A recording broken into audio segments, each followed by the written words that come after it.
பேசவே மாட்டான். நாங்க பேசுறோம்ல, இதுவரை அண்ணன் எத்தனை மேடை போட்டு கருத்தை சொல்றாரு.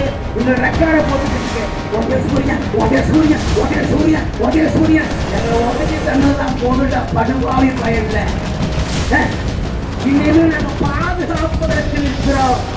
என் தங்கச்சி சொல்லிட்டு போற கேட்டுக்க, சீதா லட்சுமி இந்த மண்ணிலே வெற்றி பெற்று நாம் தமிழ் கட்சியுடைய முதல் சட்டமன்ற உறுப்பினராக தமிழ்நாட்டு சட்டமன்றையே உள்ளே நுழைகிறனால்தான் ஈரோட்டிற்கு விடுதலை கிடைத்த நாள் என்பதை இருக்கிறவங்களாம் தெரிஞ்சுக்கணும்.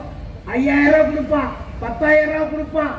நாங்க சின்ன சிங்க போராக்குறோம், பெரிய வைக்க போராக்குறோம், சவுதிய போல மாத்திரம்மா. நான் 4 நாளா பார்த்துக்கிட்டு இருக்கேன், எல்லா சாக்கடையும் திறந்து இருக்கிறேன்.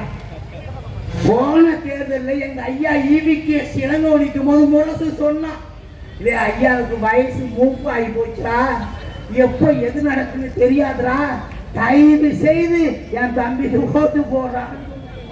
போடாத ஐயாவை போட்டு ஊருக்கு போட்டாரு. எங்க போட்டாரு? அவர் அப்பயே வாய் குழந்தை உங்களுக்கு தான் தெரியும். திமுக காரன் ஒருத்தவங்க வாழ வைக்க மாட்டான். என்னையே வாழ வைக்கல. அயோக்கிய பயன்ல ஓட்டு கட்ட வர்றீங்க.